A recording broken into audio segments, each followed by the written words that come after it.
We're going to go back into the book of Revelation today. We've been looking through that and working our way through. And that is a crazy book, but an amazing book at the same time. I want to reiterate today, especially as we're going to look at a part of it that's a little scary and a little crazy, is that if we have faith and we know the Lord Jesus in our heart, even though there's going to be some scary things happening, here's the good news. We have hope. We know who wins. We know the end of the story. We know what's going to happen. And everything that we see going on in the world today, I mean, let's face it, as crazy as it is sometimes, God said this was going to happen. It's all revealed in the book. We see the headlines, we see the stories, we see the strange thinking even that is going on, the violence, the everything. And we say, wow, is the world gone crazy? Well, God said it was going to be like that. And we're going to see that today as we continue in the book. So we're going to bring up here Revelation chapter 13. And I know that this is a subject that many have heard and read about. They've made movies about it. They've talked about it. And that is that there's going to be one who comes that's considered to be the Antichrist. And who is the Antichrist? Well, we don't know. But he will be revealed. Is it possible that he's alive and well even on the earth at this very moment? We don't know. But it is possible. It is possible. It depends if we're in that time or not. There's many signs in the Bible that tell us that this is possibly so much of what we're seeing, that we're in that generation, that we're in that time. Of course, some will argue, well, people have been saying that for centuries. So it's hard to really tell for sure, but I will tell you this. I wouldn't doubt it. Definitely not for a moment. We don't know the exact time that Jesus will come back. We don't know the exact time of the end of the age. Anyone that tells you that they can, well, then they claim to have knowledge even greater than the Son of God himself. For Jesus even said, only the Father knows the time. But there are many indications that the time is near. And in Revelation chapter 13, we find the perspective of what will happen on the earth when the Antichrist is revealed. Now, through the ages, there have been many that have been a type of Antichrist, but not the one. For instance, in World War II, we saw the rise of Adolf Hitler, and we saw the evil that was taking place in the world, an evil that we need to be reminded of today, especially with much of what we're seeing. And there were many that believed that possibly that was the time because of everything that was happening and the quest for globalism and all that was taking place. And it turned out that wasn't the time, and yet it was definitely the spirit of Antichrist at that point. But now we find that when this time actually comes, John writes and he describes here, beginning at verse 1, he says, then I saw a beast rising up out of the sea. Now, when we look back at it, there's a lot of symbolism that's hard to determine in Revelation, but it's very more than likely that it's referring to what was referred in previous chapters, coming out of the abyss. It had 7 heads, 10 horns, 10 crowns on its horns. Written on each head were names that blaspheme God. And there's a lot of stuff here that we're not going to go into all this today because I could just like blow your mind with all these details and what it could possibly be and all that. But a lot of this will refer to imagery that's back in the book of Daniel, for instance, when it's talking about prophecies in Daniel 7 and 8 and in Daniel chapter 9. And it's referring to nations, and it's referring to an area where it's going to come back. In fact, you say, well, where will the Antichrist, where will this person, where will this leader come from?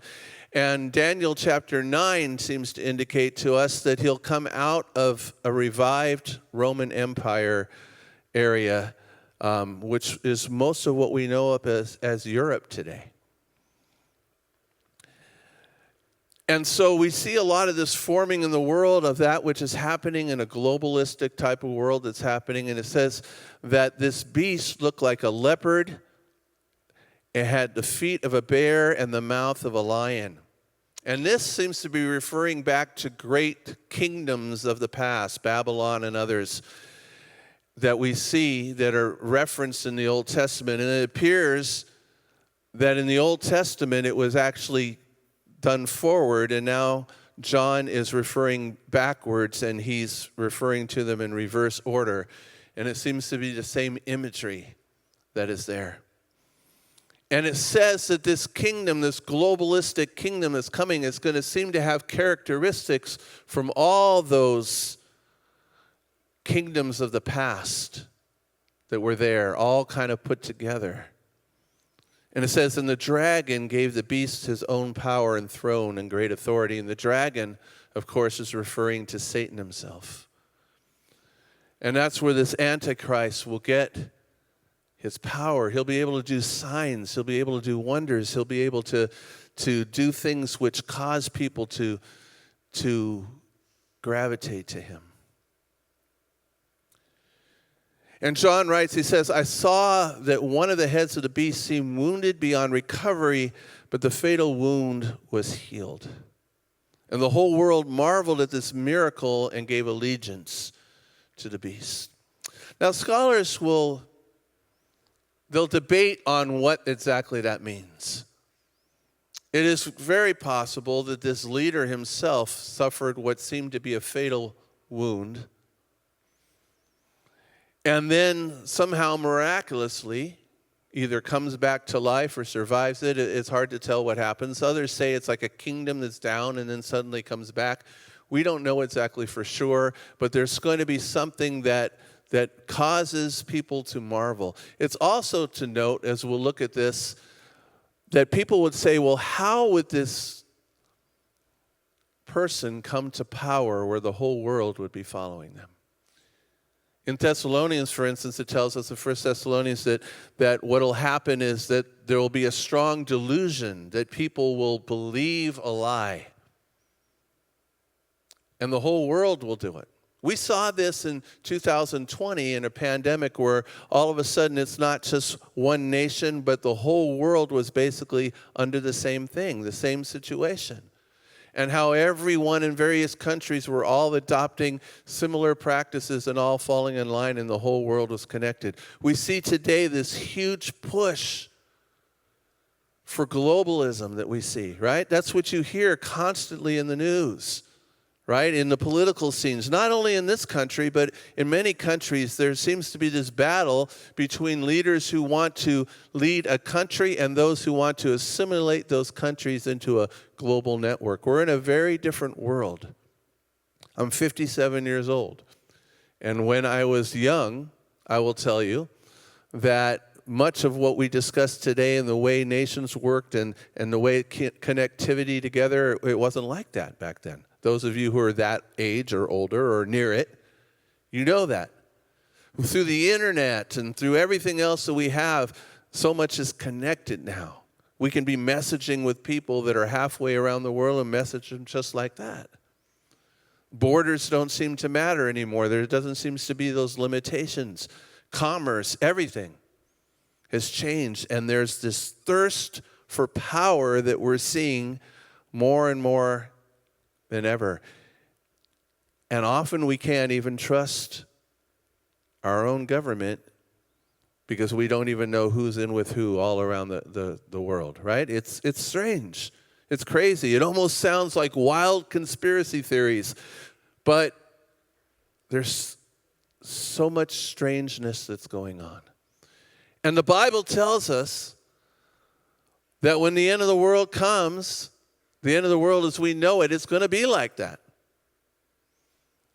And these are the conditions. And there's probably going to be some great type of upheaval in the world or some type of urgency in the world which is going to launch this person into power.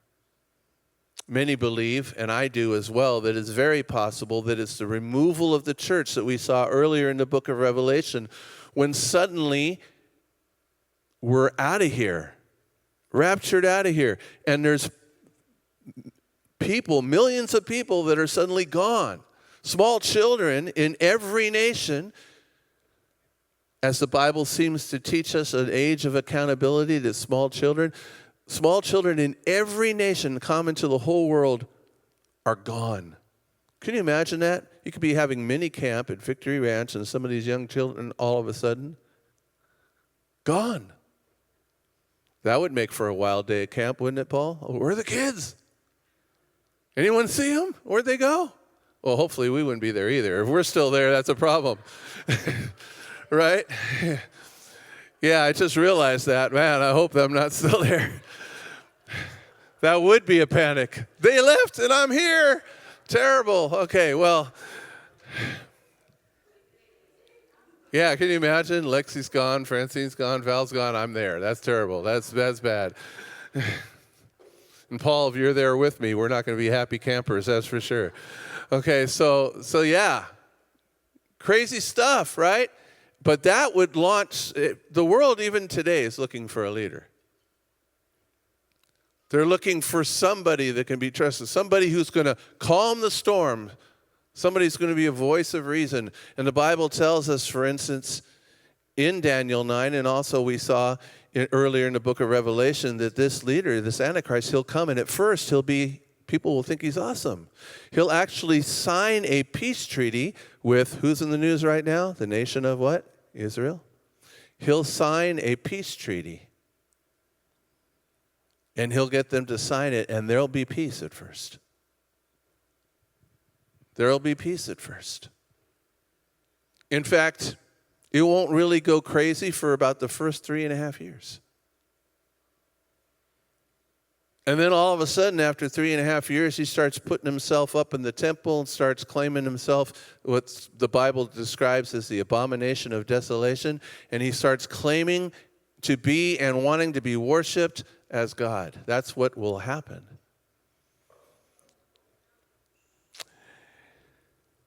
And so the whole world marveled at this miracle. It says, verse 4, they worshiped the dragon for giving the beast such power, and they also worshiped the beast. So they actually were worshiping the devil himself as well.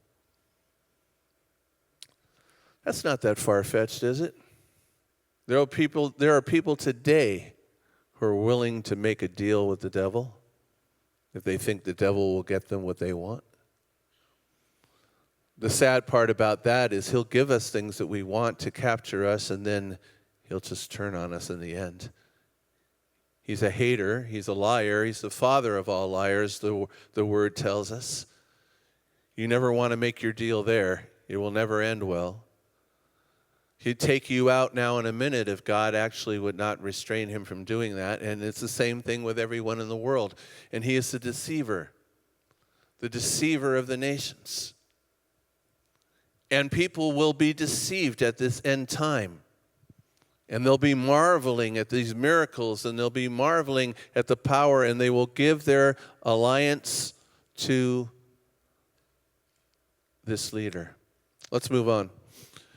It tells us here, it says that they are the ones whose names, who falls for this? The ones whose names were not written in the book of life that belongs to the Lamb who was slaughtered before the world was made.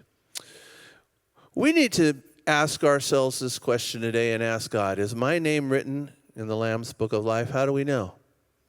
Well, hopefully there's an assurance in your heart that your sins have been forgiven through not your own works, not your own effort, but through what Jesus Christ has done for you on the cross, shedding his blood to pay the price for our sins.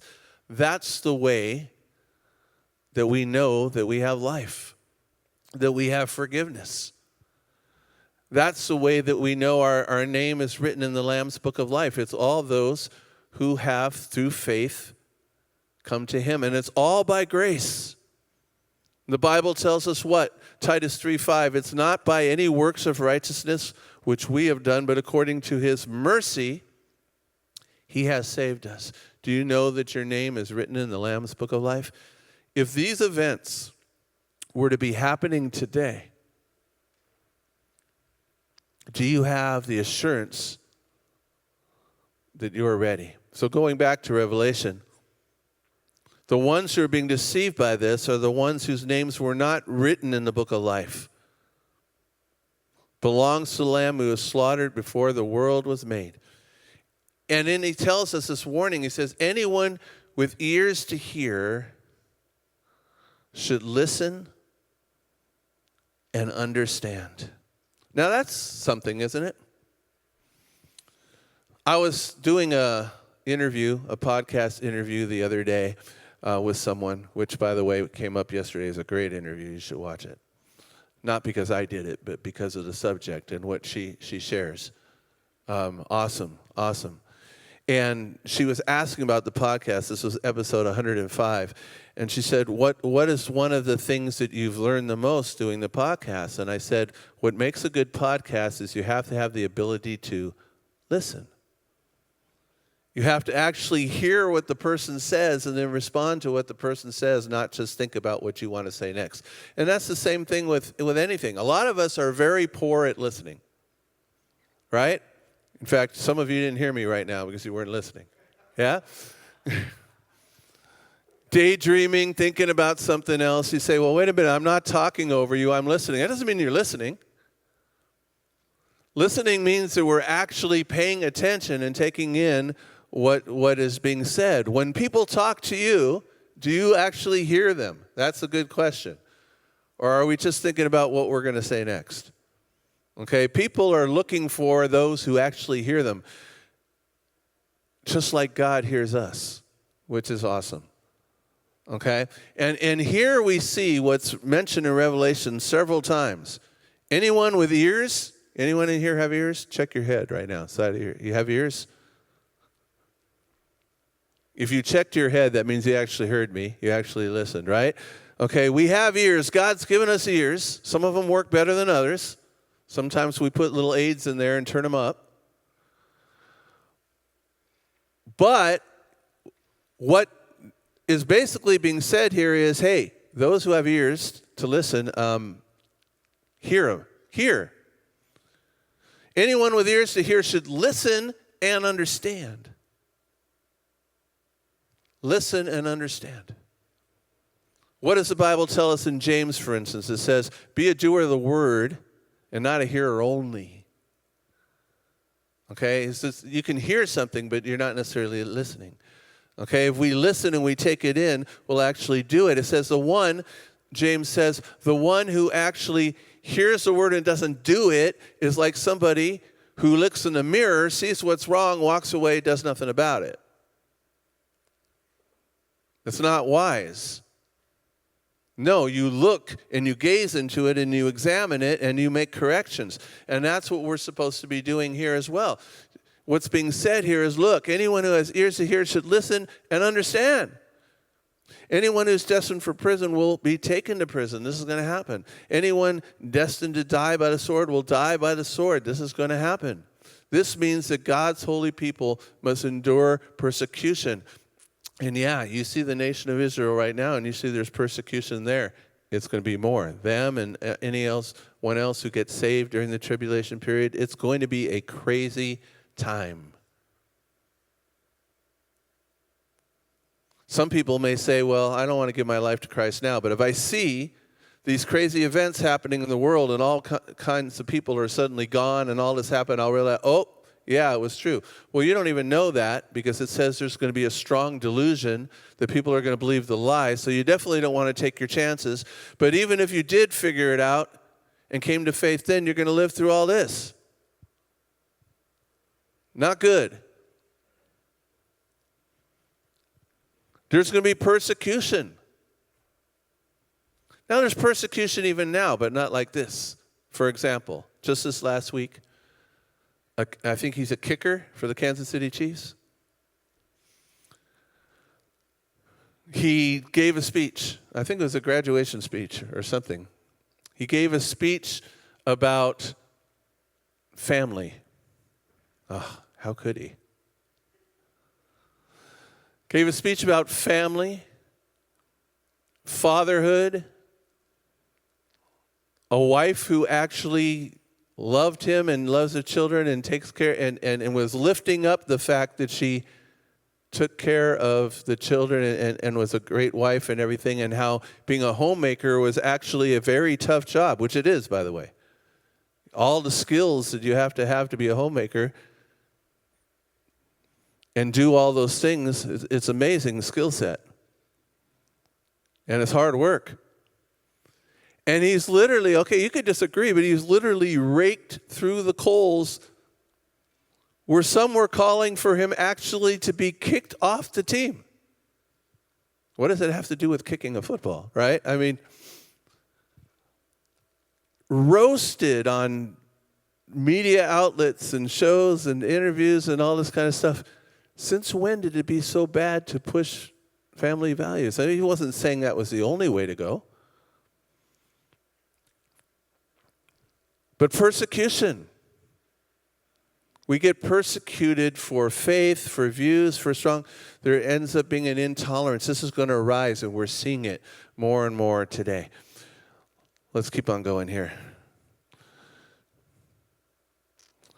Verse 11, he says, "Then I saw another beast come up out of the earth. He had 2 horns like those of a lamb, but he spoke with the voice of a dragon." Many will claim this to be the false prophet. There's the Antichrist and there's the false prophet. He exercised all the authority of the first beast, and he required all the earth and its people to worship the first beast whose fatal wound had been healed. He did astounding miracles, even making fire flash down to earth from the sky while everyone was watching.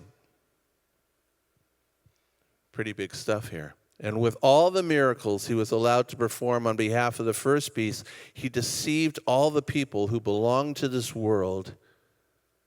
He ordered the people to make a great statue of the first beast. This sounds familiar, doesn't it? Statues, idols, things like that. People have been doing this for a long time, right? In fact, when Moses was up on the mountain receiving the commandments from God, what were the people down the mountain doing? They were partying, yes, partying in all kinds of ways, which I won't even describe this morning.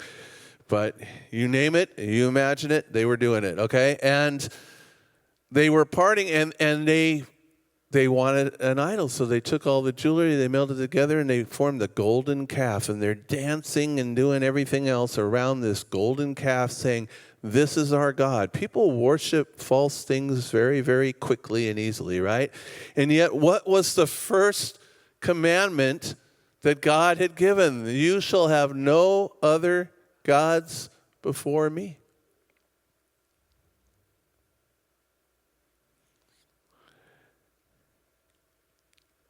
And this is always what happens.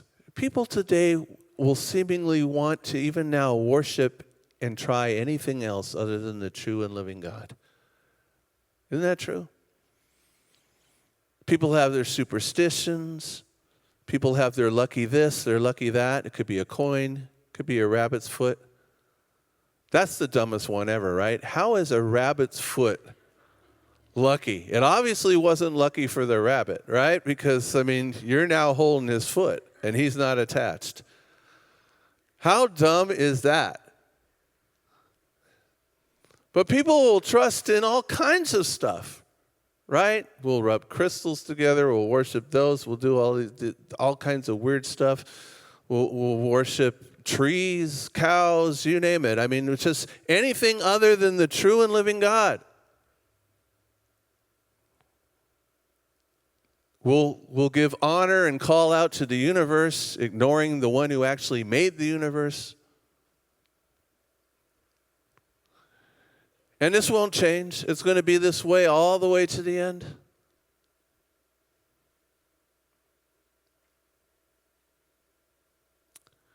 They make this great statue of the first beast. Let's continue here. Who was fatally wounded and came back to life. It keeps mentioning this because this is a significant thing. He was then permitted to give life to this statue so that it could speak. That's interesting. So now you have a speaking statue.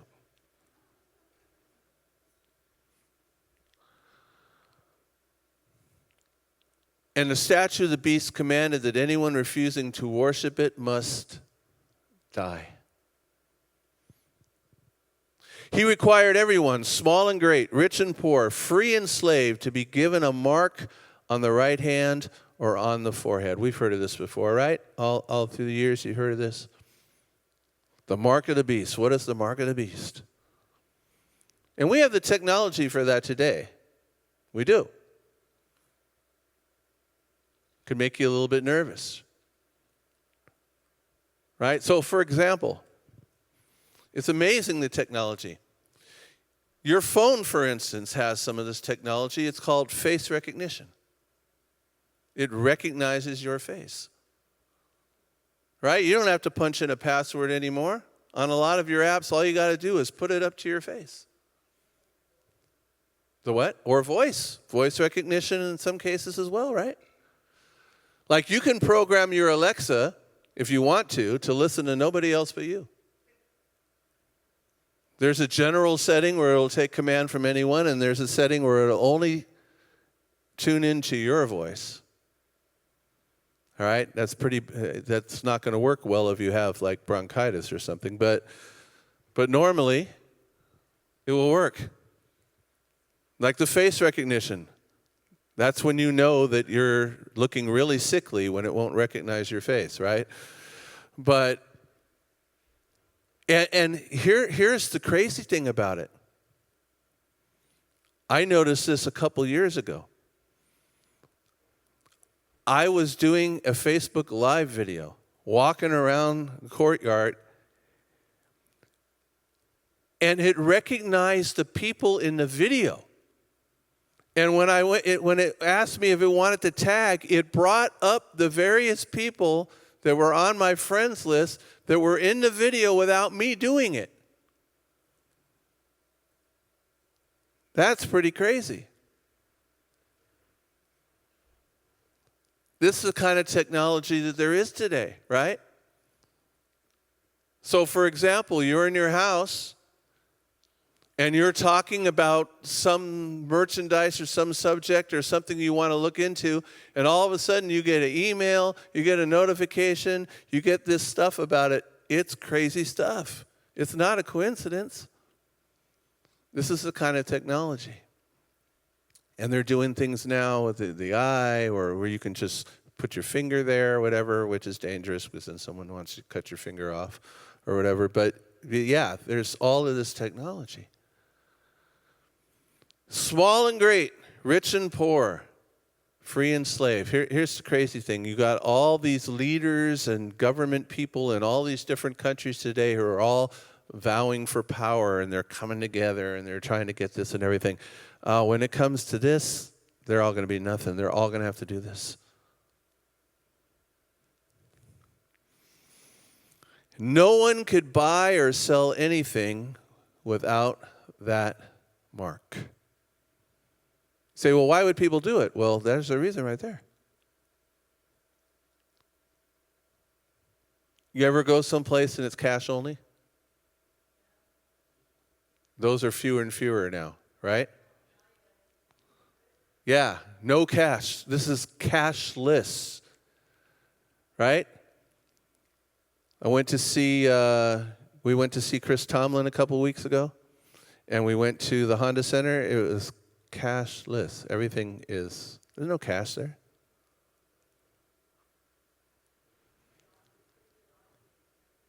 It's cashless, right?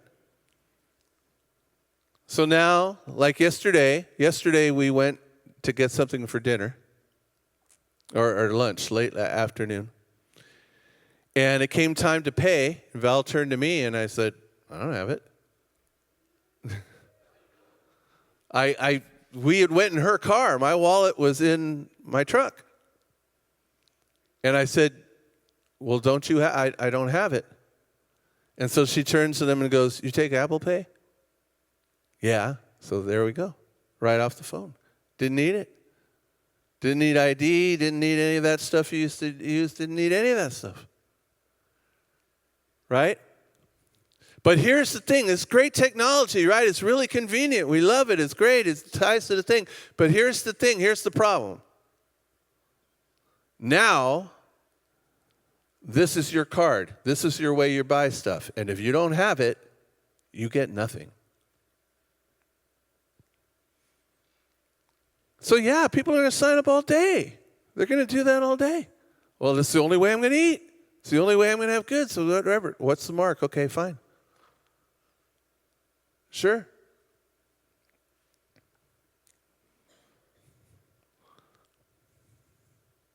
They did this, they tested this out in 2020, 2021. It's already been tested out. Now, people went around it, faked it, and all that stuff, but the technology will get better. If you didn't have your proof of vaccination, you couldn't go into that concert, you couldn't go into that store, you couldn't do anything. It was a test run.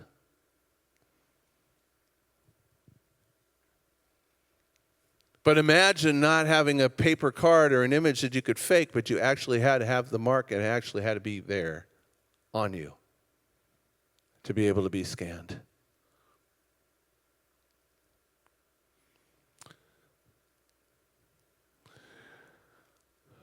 Verse 18, wisdom is needed here. Let the one with understanding solve the meaning of the number of the beast, for it is the number of a man. His number is 666.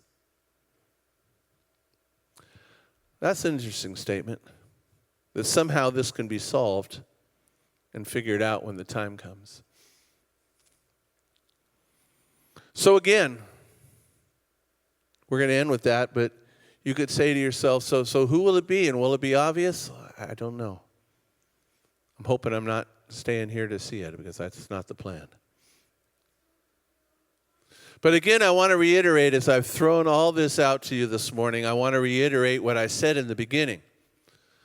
This can all be scary, and it will be a scary time, but that's not the point. The point is to know that you're ready and to know that you have a relationship with the Lord and to know that you're not going to be there for it. All these things will happen.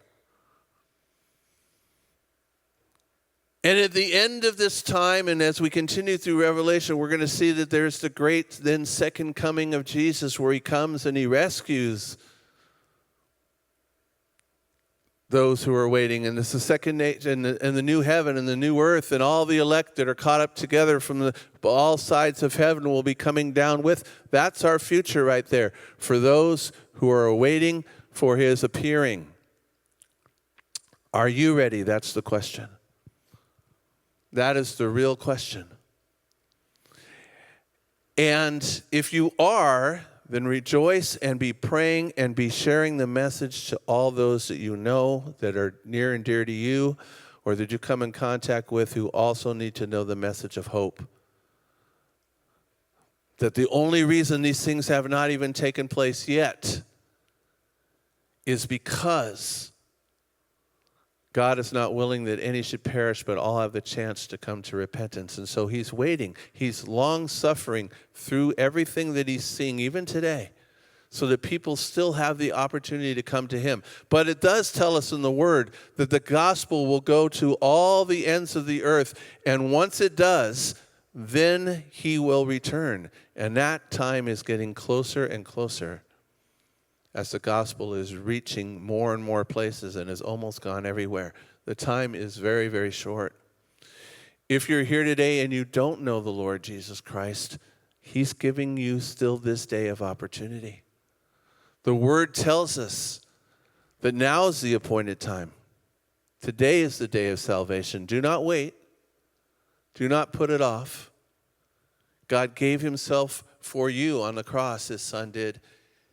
And he loved you so much that he wants you to know this, that whosoever believes in him would not perish but have everlasting life. You have the opportunity to give your life to Christ. To say, God, I believe that you came and you lived the perfect life for me I could not live. You died for my sins on the cross and rose again, and you're coming back. I need you to forgive me and save me. God would want nothing more than for that to happen today. And if you need help with that, you can come as well as we sing, and we'll pray with you and we'll explain that to you. Don't leave here without hope, because these events that we've looked at today will happen. It's not a matter of if, It's only a matter of when.